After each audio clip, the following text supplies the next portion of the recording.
데라의 족보는 이러하니라. 데라는 아브람과 나홀과 하란을 낳고 하란은 롯을 낳았으며 하란은 그 아비 데라보다 먼저 고향 갈대아인의 우르에서 죽었더라. 아브람과 나홀이 장가들었으니 아브람의 아내의 이름은 사레며 나홀의 아내의 이름은 밀가니 하란의 딸이요 하란은 밀가의 아버지이며 또 이스가의 아버지더라. 사레는 임신하지 못함으로 자식이 없었더라.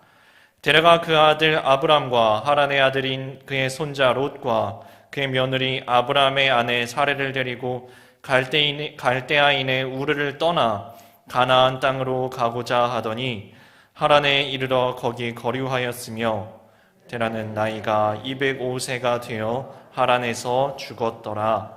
아멘. 네, 오늘 창세기 11장 말씀 하나님께서 크신 은혜 베풀어 주실 줄로 믿습니다. 여기 혹시 수영할 줄 아시는 분 계시나요? 수영. 네, 한다고 끄덕끄덕 하시는 분 계시고 사실은 할 줄 알지만 모르는 척 하시는 분 계시고 할 줄 모르시는 분도 계신 것 같습니다. 저는 수영을 참 못했어요. 수영을 참 못해가지고 여러 번 어렸을 때 막 물에 빠져 죽을 뻔도 하고 그랬는데 물에 빠져 몇 번 죽을 뻔하니까 물이 무섭잖아요. 제가 20살 되던 해에 여름방학을 맞아서 더 이상 미루지 말자, 수영을 한번 배워보자 하고서 방학 한 달 기간 동안 수영장을 끊었습니다. 수영을 배우러 갔어요. 저는 물에 뜰 줄 몰랐습니다. 맨 처음에 가니까 물에 뜨는 법부터 배우라는 거예요. 아니, 사람이 물에 쭉 가라앉는 게 자연스러운 건데 어떻게 물에 뜨라는 거야 하고서 물에 쓱 들어가니까 물에 떴을까요? 깔아앉았을까요? 당연히 깔아앉았습니다. 그래갖고 둥둥 뜨지를 못하는 저를 보고서 수영 선생님이 뭐라고 했을까요? 힘 빼라고 하시더라고요. 힘을 빼라고 하시는 거예요. 아니, 이거 지금 물에 빠져 죽을 것 같은데 힘을 어떻게 빼라는 얘기입니까? 힘을 빼래요. 근데 그래갖고 저는 못하는데 옆에 애들은 하더라고요. 그래갖고 도대체 어떻게 해야지 저기 뜰 수 있는가 가만히 봤습니다. 물에다가 몸을 탁 맡기더라고요. 뜨는 거예요. 야, 쟤네들 참 용감하다. 어떻게 저 물에다가, 물론 물은 요 정도밖에 안 됐습니다. 저 물에다 어떻게 몸을 저렇게 맡기고 있을 수가 있나. 제가 속는 셈치고 죽기를 각오하고 몸에 힘을 뺐습니다. 뜨더라고요. 근데 수영이 이게 다가 아니잖아요. 그 다음에 배우는 게, 수영 배우신 분들은 처음에 물에 뜨면 그 다음에 뭐 가르치죠? 발차기 배우셨죠? 네, 발차기를 하라는 거예요. 그래서 발차기를 하는데 처음에는 당연히 저같이 겁 많은 사람을 물속에 집어넣고 발차기 시키지 않습니다. 땅에서 파닥파닥 시키더라고요. 땅에서 펭귄처럼 파닥파닥 하다가 한참을 하다가 이제는 들어가서 벽 짚고 파닥파닥을 시켜요.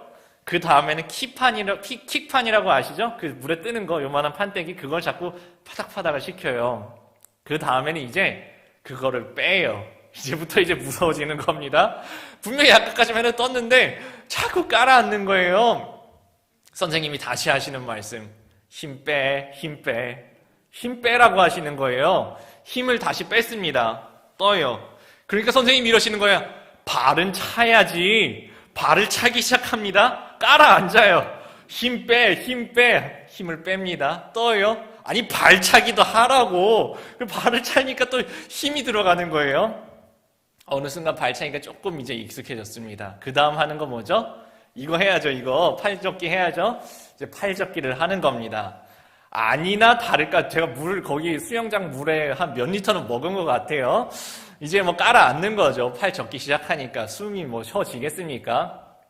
이제 팔을 젓는 게 정말 힘든데 팔 젓기가 어느 정도 익숙해지니까 처음에는 팔 젓기만 할 때 여기 킥판을 여기 다리에다 톡 끼고서 했거든요. 그 다음에 이제 발도 하면서 팔도 하라는 거예요. 앞으로 제대로 가질까요? 안 가질까요? 당연히 또 깔아앉으면서 물을 한참을 먹었습니다. 물 한참을 먹다가 이제 팔젓기는 어느 정도 되는 것 같은 거예요. 팔젓기를 하면서 가니까 선생님이 이래요. 힘 너무 들어갔다. 힘 빼. 힘을 빼고 가니까 이러시는 거예요. 발도 저어야지. 발을 저으니까 이러시는 거예요? 힘 빼라니까? 힘 빼고 가니까 이러시는 거예요. 발 멈췄다. 이 도대체 어떻게 하라는 겁니까? 아니, 이게 가능한 얘기인가 말입니다. 이게 힘을 주면은 깔아앉고요. 힘을 빼면은 움직일 수가 없잖아요. 아니, 움직이려면 힘이 들어가잖아요. 그리고 도대체 무슨 이야기인가? 선생님이 답답하다고서 가슴을 치면서 시범을 보여주시더라고요. 제가 그래서 힘을 뺀다는 게 무엇인지, 그리고 힘을 빼고서도 움직인다는 게 무엇인지 선생님을 보고 알았습니다. 진짜 물 흐르듯이 쭉쭉 나가시더라고요. 이건 뭐 사람인지 물개인지 쫙쫙 나가시는데, 저는 완전 뻣뻣하게 힘으로 가고 있는데 이분은 부드러워요. 진짜 물 흐르는 것처럼 부드럽게 하는데, 빠르기는 얼마나 빠르게 쫙쫙 나가시는데, 발도 살살살살 이것도 나가시는 것도 숨도 자연스럽게 하시면서 쫙쫙 나가시는 겁니다. 아, 저게 힘을 빼는데 힘을 빼면서도 움직이고, 움직이는데도 힘을 빼고, 힘을 뺐는데도 움직이는 건데, 이게 참 저 같은 초보에는 너무너무 모순적이었습니다. 모순적이었어요. 맨날 그렇게 혼나면서 머리로는 참 이거 어떻게 하라는 건지 모르겠고 늘 헤매면서 한 달이 지났습니다. 늘었을까요? 처음이랑 똑같았을까요? 늘더라고요. 분명히 이게 힘을 빼라는 것과 움직이라는 것이 모순되는 거거든요. 말로는 설명을 해줄 수가 없어서 선생님이 몸으로 보여줄 수밖에 없고, 눈으로 보면 알겠는데 하면 또 못하겠는 그건데, 대단히 모순적이고 이해할 수도 없고 처음 볼 때는 깔아앉아 죽을 것만 같았는데, 한 달이 지나서 분명히 나는 헤맸던 기억밖에 없는데 어느새 보니까 수영장을 왔다 갔다 하더란 말입니다. 오늘 말씀은 힘 빼는 이야기입니다. 힘 빼는 이야기인데 또 움직이는 이야기예요. 움직이는 이야기인데 또 힘을 빼는 이야기입니다. 힘이 빠졌는데 끝인 줄 알았는데 끝이 아니었던 이야기였고요. 끝이 아니어서 이렇게 그냥 되는 건가 싶었는데 또 앞으로 움직이면서 나아가야 하는 이야기. 완전 모순적인 것 같은데 말로는 설명하기가 너무너무 어렵고, 그런데 몸으로 부딪히면서 해보면은 해지는 이야기. 저는 이 이야기를 준비하면서 이게 참 인생의 이야기고 신앙생활의 이야기다 싶었습니다. 신앙을 말로 설명을 하자니까 말로 설명을 할 수는 있는데 말이 안 돼요. 듣다 보면은 모순이 돼요. 하나님께 맡기며 살아가십시오. 그런데 사명을 감당하십시오. 사명을 감당하는데 내 힘과 내 능력으로 하는 게 아니라 주님 뜻대로, 주님 부어주시는 능력으로 은혜로 하십시오. 근데 은혜로 한다고 손 놓고 발 놓고 있는 것이 아니라 주 뜻대로 오늘도 한 걸음씩 나아가십시오. 이 모순이란 말이에요. 근데 하다가 보니까 내 기억에는 늘 헤매고 넘어지고 깨지고 실수한 기억밖에 없는데, 어느 순간 보니까, 뒤돌아보니까 은혜로 여기까지 왔네? 여기까지 인도하셨네? 내가 지금까지 내 힘과 내 능력으로 내 생각으로 도무지 할 수 없었던 것을 여기까지 극복해왔고, 버틸 수 없을 줄 알았는데 버텼고, 이길 줄 없을 줄 알았는데 이겨냈고, 여기까지 인도해 오셨고, 저 앞길을 보니까 앞길은 또 막막한데 저 앞을 보니까 저 선배들은, 믿음의 선배들은 저 앞길을 뚫고 나갔네? 몸으로 헤쳐나가면서 부딪히면서 깨져가면서 배우는 이 신앙의 이야기, 오늘은 데라의 이야기, 아브라함의 이야기입니다. 한번 11장 후반부 들어가 보겠습니다. 27절 아까 저희가 이렇게 읽으면서 시작했습니다. 데라의 족보는 이러하니라. 데라의 족보는 이러하니라. 데라의 족보라는 이야기로 시작을 했습니다. 이 데라라는 이야기가 이름이 좀 익숙하실 수도 있고 안 익숙하실 수도 있는데요. 아브라함 아버지입니다. 아브라함 아버지라고 하니까 좀 이해가 되시죠? 아브라함 아버지의 족보의 이야기입니다. 근데 이 데라의 족보가 갑자기 툭 튀어나온 것이 아니고 11장 10절에 보면은 셈의 족보는 이러하니라 라고 했었던 셈의 족보가 쭉 내려가고, 셈의 족보 마지막에 등장한 이름이 바로 데라입니다. 26절 한번 볼까요? 데라는 70세의 아브람과 나홀과 하란을 낳았더라. 자, 데라가 여기 나왔죠? 셈의 족보가 줄줄줄 나오고, 셈의 족보 마지막 즈음에 데라 이름이 튀어나왔습니다. 그 다음에 26에서 7로 껑충 뛰어나가면서 이제는 셈의 족보에서 한번 끊고 데라의 족보로 다시 시작한다. 이 이야기는 이 데라가 중요 인물이기 때문입니다. 데라 자체가 무슨 대단하게 성경에서 중요하게 다뤄지는 것은 아니지만요. 아브라함의 아버지로서 중요한 인물이기 때문에 여기서 한번 끊습니다. 근데 이 데라의 족보가 시작되기 전에 셈 족보에서 데라 이야기가 끄트머리에 나왔잖아요. 이 족보 이야기 하면은 대단히 이제 지루해 하시는데 이 셈의 족보에서 저는 한 가지 조금 재밌는 것을 하나 찾아봤습니다. 같이 한번 볼 텐데요. 성경 이거 자막 준비 안 됐습니다. 성경책 한번 보세요. 제가 몇 절 몇 절 하는 거 한번 콕콕 집어서 보겠습니다. 여기 보면 나았고가 계속 반복이 되는데 12절 보세요.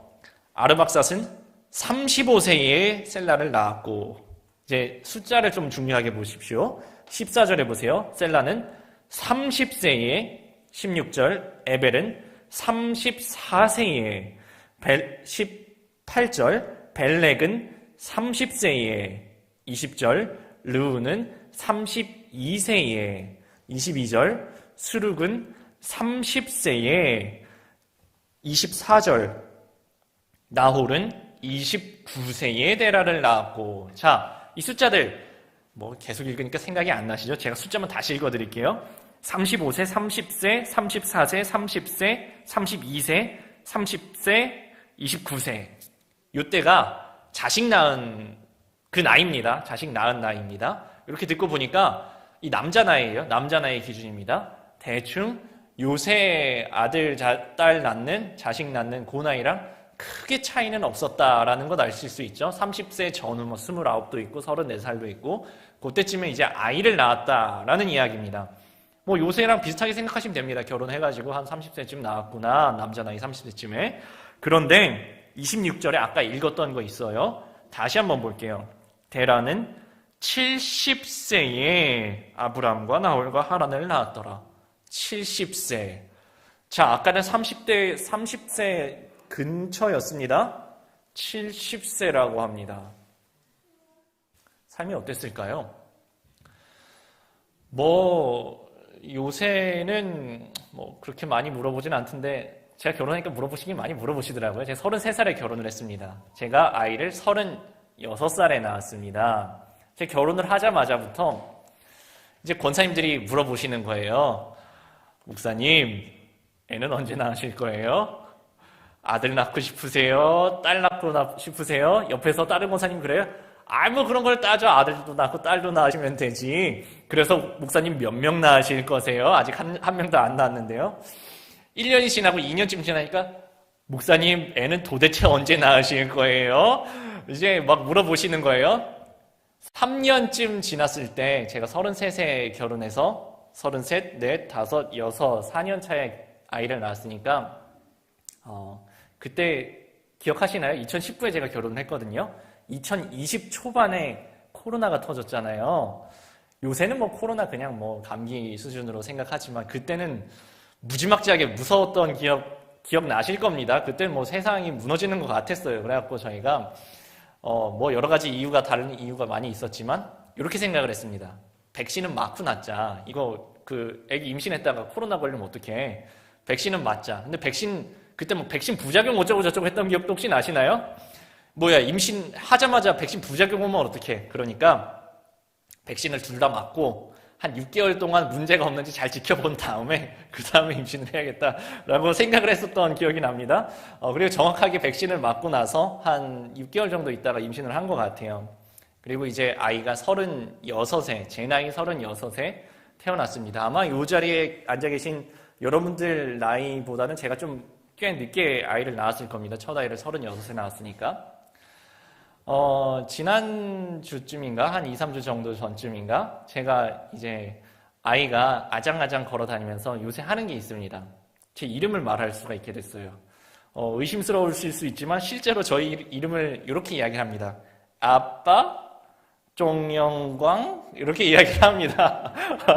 엄마 이름은 말을 못해요. 제 이름만 이야기를 합니다.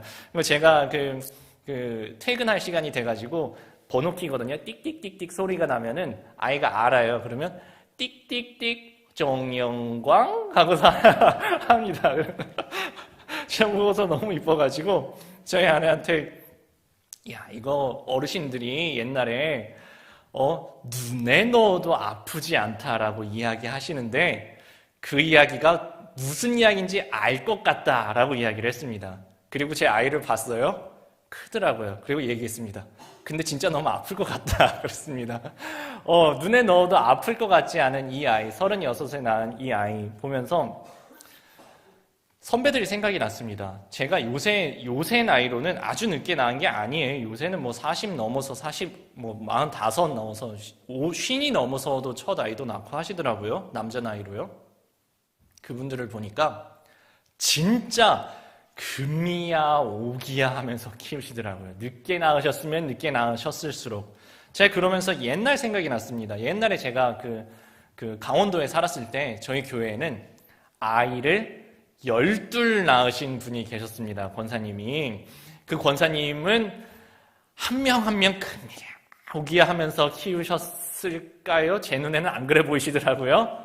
아니 제가 안 그래 보이신다고 확신 있게 이야기할 수 있는 이유가 뭐냐 하면은 아들들 이름을 헷갈리시더라고요. 한두 번 헷갈리시는 게 아니고 늘상 헷갈리시더라고요. 이게 많아지면 그러신가 봐요. 어렸을 때부터 얼마나 계속 낳으셨겠습니까?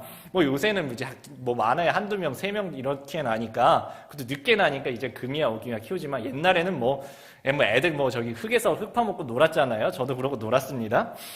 근데 이 집안 보십시오. 70이 될 때까지 애가 없었단 말이에요. 70이 될 때까지 애가 없었어요. 다니는 곳마다 사람들이 수근수근 되지 않았겠습니까? 저 집 뭐 문제 있는 거 아니야? 남자가 문제야? 여자가 문제야? 아이 수근수근 할 거면 좀 조그만 소리로 수근수근 하지 다 들리게 수근수근 했을 겁니다. 분명히. 그리고 이 사람도 이 대라도 마음에 그게 항상 짐이었을 거예요. 70이 될 때까지 기다리고 기다리던 아이가 70살에 태어났습니다. 여기 아직 70 안 되신 분들도 많이 계시죠? 70살 돼서 태어났습니다.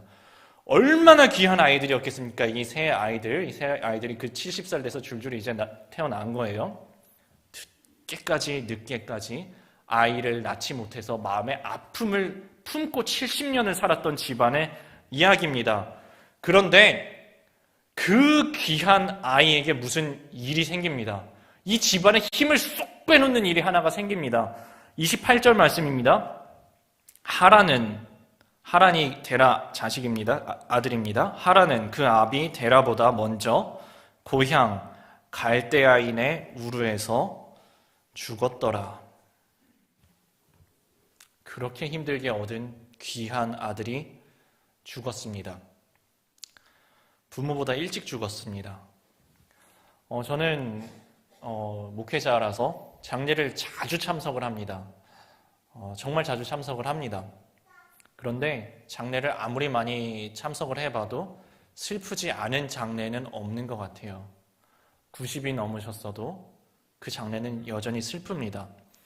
눈물로 먼저 소천하신 어머님을, 아버님을 기억하고 기리면서 눈물로 천국으로 환송을 해드립니다. 우리가 믿음을 가지고 있어도 장례식은 여전히 슬픕니다. 그런데 아무리 바늘로 찔러도 피 한 방울 날 것 같지 않은 그런 분들도 장례식에서 가족을 잃으시면 남몰래 고개를 돌리고 눈물을 훔치는 모습을 저는 자주 봅니다. 그런데 그분들도 다 이제 장례식을 하루 이틀, 한두 번 겪으신 게 아니시잖아요. 이제 여러분도 아마 장례식을 많이 참석해 보셨을 겁니다. 장례 예배를 마치고 나면은 다들 눈물을 닦으셔요. 그리고 조문객들을 이제 문상객들을 맞이하십니다. 함께 음식도 나누시고 담소도 나누시면서 고인을 기억하고 추억하며 그래 우리 엄마가 옛날에 그랬지 하면서 때로는 방금 전에 눈물을 흘리셨던 것을 잊어버리시기라도 한 것처럼 함께 미소도 지으시고 웃음도 지으시면서 먼저 소천하신 고인을 추억하고 또한 추모를 합니다. 이것이 일반적인 장례식장의 풍경입니다. 그리고 장례식장에 나올 때는 와주셔서 감사합니다 하고 정말 감사하다고 손 붙잡고 이렇게 또 배웅을 하는 그것이 일반적인 장례식장의 풍경입니다.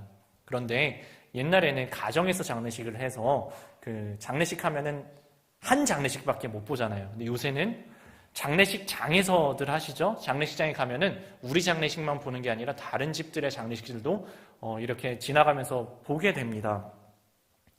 어떤 장례식들은 보면은 좀 전에 우리가 그래도 함께 눈물도 흘렸지만 같이 웃으면서 식사도 나누고 인사하고 잘 나왔는데 옆에 지나가는데 여기는 하늘이 무너진 것 같은 장례식장이 있습니다. 서 있지도 못하시고 눈물을 이렇게 훔치시는 게 아니라 땅바닥에 앉아서 가슴을 치고 바닥을 치면서 대성통곡하는데 위로하는 사람도 차마 위로의 말을 건네지 못하고 부둥켜 안고 그저 주저앉아서 통곡할 수밖에 없는 그런 장례식이 있습니다. 그 장례식은 제가 지나가면서 안을 싹 보면은 그 어떤 누구도 식사하면서 함부로 입을 열지 않고 가만히 식사만 하시고 그 어떤 누구도 미소도 짓지 않습니다.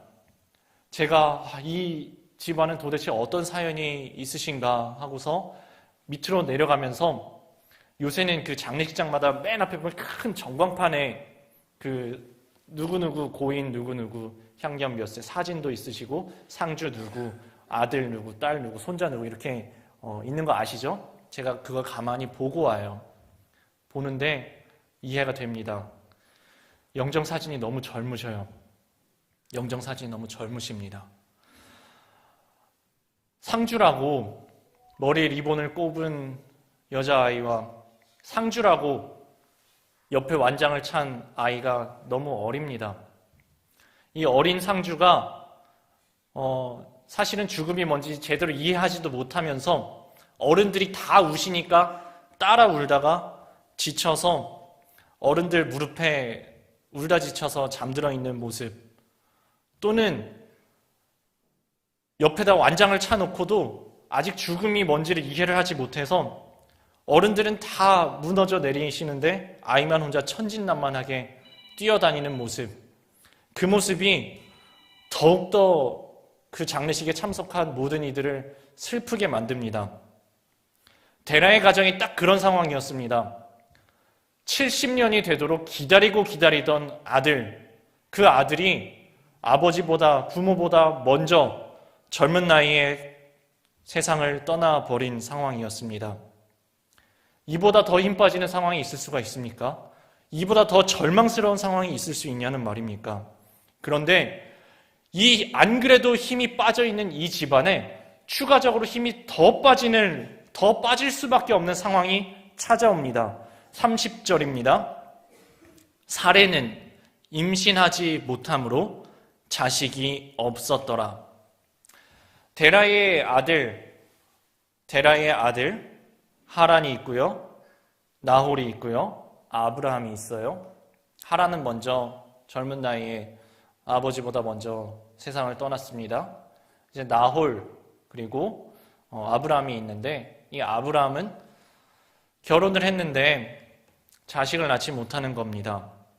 이제 남은 아들의 며느리가 자식을 낳지 못합니다. 요새는 불임이라는 말 쓰지 않는 거 아시나요? 요새는 불임이라고 안 해요. 난임이라고 합니다. 난임.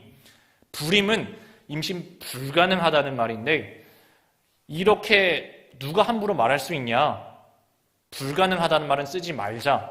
어렵다고 쓰자 해서 불임이라고 하지 않고 요새는 난임, 임신이 어렵다라고 표현을 합니다. 그리고 요새는 난임병원 가면은 사람들이 그렇게 많이 줄 서서 대기를 하고 있다고 해요. 근데 오늘 말씀에 이 사례는 임신하지 못함으로 자식이 없었더라라는 이 표현의 그 원어, 히브리어에 기록된 것을 보니까 이런 의미를 가지고 있습니다. 뿌리를 뽑다, 힘줄을 끊다. 이 말은 난임이 아니라 진짜 불임이라는 이야기입니다. 임신이 아예 불가능하다. 그냥 완전 객관적으로 임신이 불가능한 판정을 받아버린 것입니다. 아니 70년이 기다려서 귀한 아들을 낳았는데 아들이 먼저 하나가 떠나고 또 하나 둘 남았는데 하나는 임신을 못했습니다. 임신 못하는 집안입니다. 요즘이야 결혼을 하고도 일부러 아이 안 갖는 집들이 워낙 많아요. 그래서 저 집은 그냥 애 안 낳기로 했나 보다. 뭐 저 집만 그래. 우리 집도 그래. 우리 집만 그래. 옆집도 그래. 요새는 그런 시절이에요. 그래서 애 안 낳았다고 해서 옆에서 크게 뭐라고 하지는 않습니다. 저보고 뭐라 하신 분들은 워낙 친하니까 그러신 거예요. 근데 바로 30년, 50년 전만 해도 그렇지 않습니다. 왜냐하면 제가 어렸을 때부터도 어른들이 수근수근 하시던 얘기를 옆에서 들었었던 기억이 나거든요. 고대 사회에는 더더욱 그랬습니다. 아이가 많다는 것이 엄청난 자랑거리였고요. 자녀가 없다는 것은 수치였습니다. 고대 사회에는 그랬습니다. 에스더 5장 11절에 보면 이런 이야기가 나와요. 자기의 큰 영광과 자녀가 많은 것과 왕이 자기를 들어 왕의 모든 지방관이나 신하들보다 높인 것을 다 말하고, 여기 에스더 5장에서 이야기하고 있는 이 사람이 악한 사람 하만의 이야기입니다. 하만, 이스라엘 백성을 다 죽여버리려고 했었던 사람 있죠? 장대에 매달아서 막 죽여버리려고 했었던 이 사람 하만이 자기가 고관 대작이 되어서 왕에게 칭찬을 받고 지위가 높아지니까 자기 친구들을 불러 모아놓고 자랑하는 내용이 이것인 겁니다. 자기가 영광스럽대요. 뭐가 영광스러운지 첫 번째로 꼽히는 것이 자녀가 많다였습니다. 자녀가 많다. 자기의 큰 영광과 자녀가 많은 것과, 잠깐만 다시 한번 띄워주실래요? 자막으로. 자녀가 많은 것과, 근데 그 다음 걸 보세요. 다음으로 꼽힌 내용이 왕이 자기를 들어 왕의 모든 지방관이나 신하들보다 높인 것을, 아니 이게 훨씬 더 자랑거리 아닌가요? 왕이 자신을 모든 지방관과 신하들보다 훨씬 높이 세운 것보다 앞세워서 자랑한 것이 자녀가 많은 것이었습니다. 그러니까 이 당시 이 고대 사회에는 자녀가 많은 것이 엄청난 자랑거리이고 자녀가 없다는 것은 수치스러운 사회였다는 것을 인식하셔야 됩니다. 여러분이 젊으셨을 때 경험하셨던 그것보다 더더욱 이 고대 사회에는 자녀가 많은 것이 자랑, 그리고 자녀 없는 것이 수치스러운 일이었다라는 것입니다. 이 말은 이 집안이 진짜 아픔 중에 아픔을 겪는 집안이었다라는 이야기, 절망 중에 절망이었고 힘이 빠진 중에 더 빠지는 상황이었다라는 것입니다. 그런데 하나님께서 이 절망에 빠진 이 사람들을 그냥 두지 않으셨습니다. 이 이야기는 절망으로 끝나지 않았습니다. 절망뿐이 남지 않은 것 같은 이 집안에 하나님께서 찾아오시는 이야기로, 하나님께서 사랑으로 찾아오시는 이야기로 연결이 됩니다. 하나님께서 찾아오시는 이야기. 그 찾아오시는 이야기로 가는 어간에 하나님께서 이들에게 뭔가를 하게 하십니다. 데라가 자기 고향을 떠나는 결정을 하게 하십니다. 11장 31절 말씀입니다. 데라가 그 아들 아브람과 하란의 아들인 그의 손자 롯과 그의 며느리 아브람의 아내 사레를 데리고 갈대아인의 우르를 떠나 가나안 땅으로 가고자 하더니 하란에 이르러 거기 거류하였으며, 데라가 결심을 한 가지를 합니다. 이 절망과 절망, 힘이 빠지고 또 빠지는 이 어려움과 어려움, 수치스럽고 부끄러운 이 상황 속에서 일어납니다. 우리 여기 그만 살자. 우리 여기가 고향인데 갈대아 우리가 우리 살던 집이고 여기 생활의 기반이 있고 터전이 있고 사업의 터전도 있고 아는 사람도 이웃도 친척도 여기 다 있는데 가족도 다 있지만 떠나자. 여기 우리 못 살겠다. 여기 너무 슬퍼서 못 살겠다. 여기 너무 내 아들 죽은 생각나서 슬퍼서 힘들어서 여기서 더 이상은 못 살겠다. 우리 나가자 라고 떠나기로 결정을 합니다. 근데 이 갈대아 우르라는 이 지역은 그 당시에 산물이 풍부하고 해상교통과 육상교통이 모두 발달한 교통의 요지였고요. 고대의 주요 도시 중에 하나였습니다. 그래서 만약에 이 고향 땅 갈대아 우르에서 데라가 잘 나가고 성공스러운 인생이었다면, 사람들이 다 축혀 세워주고 어딜 가도 유명 인사였다면, 굳이 그 대도시, 잘 나가는 그 도시를 굳이 떠날 이유가 없었을 것입니다. 그런데 이 자리가, 이 대도시 자리가, 그리고 우상으로 가득 차 있는 이 우르가 이 데라에게는 슬픔의 자리였고 절망의 자리였고 힘이 너무너무 빠져 있어서 이 자리는 도무지 살 수가 없는 자리였다는 것입니다. 그래서 결정을 합니다. 우리 여기 떠나서 저 가나안으로 가자. 가나안으로 가자. 이 절망의 자리에서 일어나서 가나안으로 가자. 이 결심 위에는 하나님의 역사하심이 있었습니다. 여호수아 24장 2, 3절 말씀입니다. 여호수아가 모든 백성에게 이르되 이스라엘의 하나님 여호와께서 이같이 말씀하시기를 옛적에 너희의 조상들 곧 아브라함의 아버지 나홀의 아버지 데라가 강 저쪽이 갈대아 우르입니다. 강 저쪽에 거주하여 다른 신들을 섬겼으나 그 자리에 우상의 자리였다라는 이야기입니다. 데라가 강 저쪽에 거주하며 다른 신들을 섬겼으나 내가는 여호와 하나님을 얘기합니다. 내가 너희의 조상 아브라함을 강 저쪽 즉 갈대아 우르에서 이끌어내어 가나안 온 땅에 두루 행하게 하고 그의 씨를 번성하게 하려고 그에게 이삭을 주었으며 아까 그랬죠. 갈대아 우르는 해상교통과 육상교통이 모두 발달한 풍성한 도시였다고. 산물이 풍부하고 매우 부유하고 또 그 부를 가지고 우상 역시 풍부해진 그런 도시였다라고 말입니다. 그런데 하나님께서 내가 그들을 이끌어내었다. 내가 그들을 갈대아 우르 강 저쪽 그 도시에서 이끌어내어서 가나안 땅으로 이끌어 데리고 들어왔다고요. 그런데 데리고 들어오시는 그 자리에서 데라는 끝까지 그 길을 가지를 못합니다. 그리고 하란에 멈춰섭니다. 가나안 땅으로 가고자 일어나서 가는 길에 하란에 주저앉아서 거기에서 숨을 거두고 맙니다. 데라의 이야기는 여기까지였습니다. 여기까지는 진짜 절망밖에 없는 그런 이야기였습니다. 하지만 이 이야기는 절망으로 끝나지 않았다고 했습니다. 하나님께서 그 사랑하시는 사람을 절망 속에서 발버둥 치다가 절망으로 끝장나는 인생으로 끝내게 하지 않으셨다라는 말씀입니다. 사도행전 7장 4절 말씀입니다. 아브라함이 갈대아 사람의 땅을 떠나 하란에 거하다가 그의 아버지가 죽음에, 여기까지는 영락없는 절망의 끝입니다. 그의 아버지가 죽음에 하나님이 그를 거기서 너희 지금 사는 이 땅으로 옮기셨느니라. 하나님께서 찾아오시는 이야기로 연결이 됩니다. 하나님께서 그를 부르시는 이야기로 연결이 됩니다. 하나님께서 그를 일으켜 세우셔서 또 가는 길에 또 주저앉은 그를 또다시 일으켜 세우셔서 지금 이 땅, 즉 이 땅이라는 이야기는 이스라엘 자손들이 지금도 고려하고 있는 그 약속의 땅 가나안으로 옮기셨느니라. 하나님 그를 옮기셨습니다. 하나님께서 개입하셨습니다. 하나님께서 그를 절망의 자리에서 일으켜 세우셔서 역사하셨습니다. 분명 아브라함에게는 자기가 할 수 있는 게 더 이상 아무것도 없는 나날이었습니다.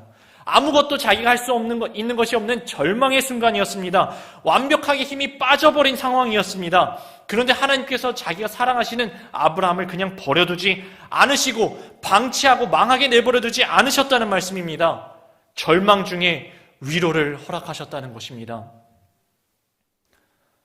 아픔과 기쁨도 감사, 절망 중 위로 감사, 증량 못할 은혜 감사,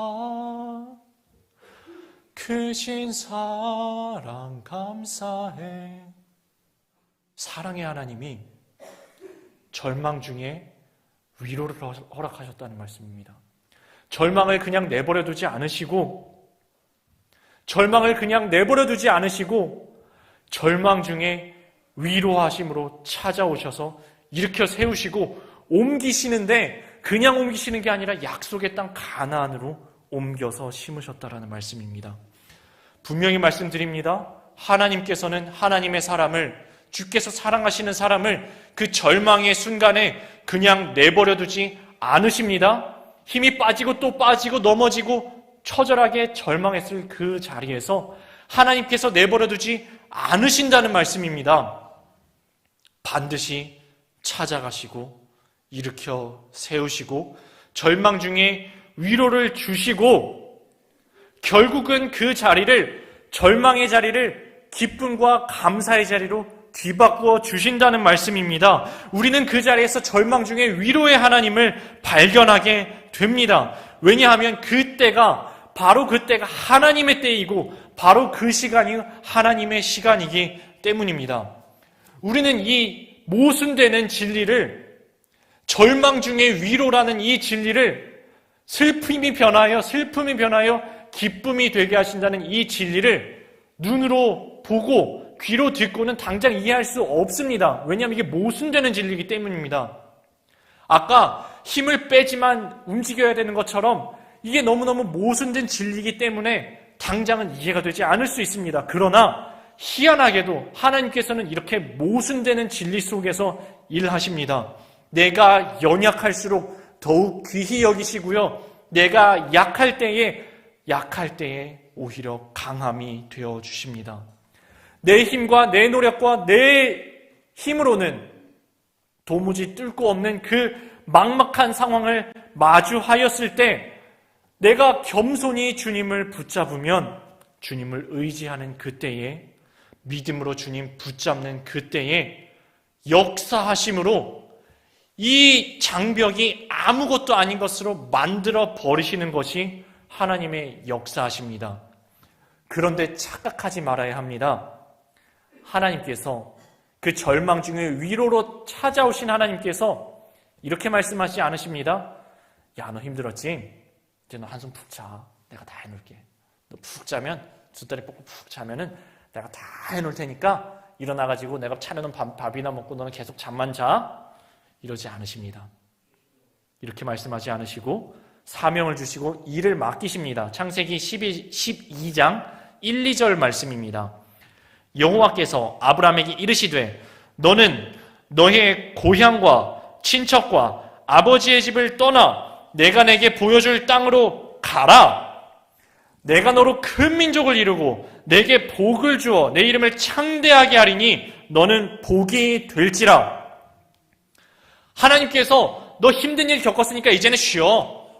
너 힘들고 절망스러웠으니까 내가 이제 다 해줄게. 너는 가만히 있어. 이렇게 말씀하지 않으신다는 말씀입니다. 또다시 사명을 상기시켜 주십니다. 천지에 흩어져서 생육하고 번성하며 땅을 정복하되 하나님의 명령을 따라서 걸어갈 때에 본토 친척 아버지의 집은 이제 뒤로 떠나온 땅입니다. 본토 친척 아버지의 집을 떠나 하나님께서 보여줄 땅으로 사명 붙잡고 가라고, 약속의 땅으로 나아가라고, 계속 한 걸음 나아가라고, 가되 어떤 인생을 살으라고 하십니까? 복이 되라고, 너 때문에 땅의 모든 족속이 복을 받을 것이라고, 땅의 모든 족속이 너로 말미암아 복을 얻게 하는 축복의 통로로, 은혜의 통로로, 하나님의 은혜를 부어주시는, 쏟아 부어주시는데 너 혼자 5,000명분의 은혜를 다 먹고 너 혼자 뱉어져 죽는 것이 아니라 너 때문에 수많은 사람들의 생명이 살아나는, 생명을 보존케 하고 구원하게 하는 구원의 통로 역할을 하도록, 은혜의 통로 역할을, 복의 통로 역할을 하도록 그 사명을 감당하라고 하나님께서 보내십니다. 파송하십니다. 가라 하십니다. 이것이 주님의 뜻입니다. 오늘 말씀 정리하겠습니다. 오늘 말씀은 대단히 모순적인 진리를 이야기하고 있습니다. 분명히 힘을 빼라 하셨습니다. 그 힘을 빼라고 하시는 자리는 힘이 진짜 빠지는 자리였습니다. 누가 봐도 힘이 빠지는 자리였고, 누가 봐도 힘든 자리였고, 절망스러운 자리였고, 일어날 수 없이 주저앉을 수밖에 없는 이야기로 시작했습니다. 힘이 빠졌습니다. 그런데 그게 다가 아니었습니다. 힘이 빠진 그 절망의 자리에 하나님께서 찾아오셔서 일어나, 떠나, 가라고 말씀하십니다. 축복의 통로가 되라고 말씀하십니다. 그런데 축복의 통로가 되라고 하시는데 힘은 여전히 빼라고 하십니다. 너의 힘과 능력으로 하는 것이 아니라 하나님께서 부어주시는 은혜로 그 길을 걸어가라고, 은혜로 그 길을 걸어가는데 여전히 사명 감당하라고, 사명을 감당하는데 주님의 은혜 의지하여서 하라고. 은혜 의지해서 하는데 그래도 최선을 다하여서 사명 감당하라고. 이 모순된 진리, 그냥 귀로 들었을 때는 도무지 이해할 수 없어 보이는 그 진리, 그러나 주님께서 손 내미시는 그 손 붙잡고 따라갈 때에, 순종으로 따라갈 때에 하다 보면은 내가 여기까지 왔네? 어떻게 왔지? 분명 나 못하는 길이었는데, 걸어올 수 없는 길인데 어떻게 왔지? 여기까지 인도하신 분이 하나님이시구나. 하나님의 은혜로 여기까지 왔구나. 그럼 앞길은 어떻게 나아가지? 주님의 은혜로, 오직 믿음으로, 오직 은혜로.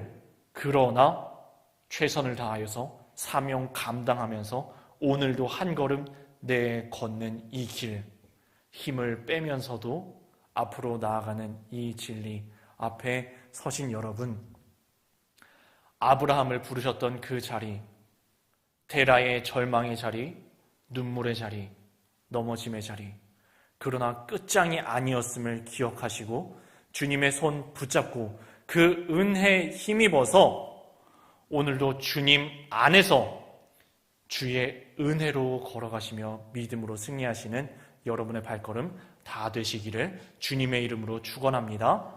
함께 기도하시겠습니다. 주님, 저희 그렇게 살아가게 하여 주시옵소서. 힘 빼는데 힘 빼도 열심히 주 뜻대로 사명 감당하며 살게 하여 주옵소서. 열심히 주님의 사명 감당하지만 내 힘과 내 능력으로 하는 것이 아니라 주님의 은혜에 의지하여서 믿음으로 힘 빼고 주님 손 꼭 붙잡고 이 길 걸어가게 하여 주시옵소서. 주님께서 저희 붙잡아 주시지 않으면 저희 한순간도 설 수 없는 저희 연약한 저희입니다. 내 힘과 내 능력으로는 아무것도 할 수 없습니다. 주님, 내 힘으로 안 됩니다. 주님, 저희들을 되돌아보면 빈손입니다. 주님, 겸손한 마음으로 주께 부르짖으오니 주여 저희들의 삶을 통하여서 역사하여 주시옵소서. 주님, 그러나 이 상황, 이 자리에서, 저희들의 삶의 자리에서 하나님 안에서 저희도 손 놓고 있는 것이 아니라 주님께서 맡겨주신 사명 감당하겠습니다.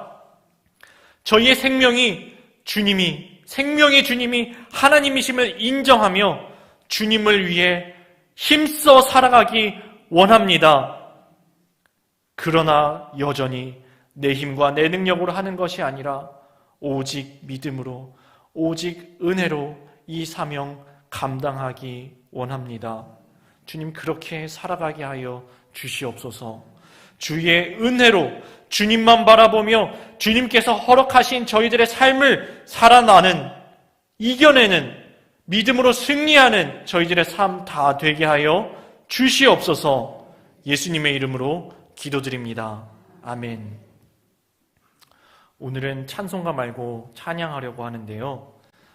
날이 저물어 갈 때, 가사가 이렇습니다. 날이 저물어 갈 때 빈 들입니다. 절망의 순간입니다. 근데 그때가 바로 하나님의 때입니다. 내 힘으로 해도 안 될 때, 빈손일 때, 그때가 하나님께서 일하시는 때라고요. 주님께서 일하신다고요? 주님께서 일하신다고요. 그런데 주님께서 다 일하실 테니까 너는 발 닦고 잠이나 자라가 아니라 우리에게도 뭔가 하나 요구하십니다. 우리가 가진 작은 떡과 물고기 보잘것없어 보이지만 그것 가지고 나아오라고요. 그것 가지고 나와서 사명 감당하라고요. 오늘 말씀 기억하면서 함께 찬양 주님 앞에 올려드립니다.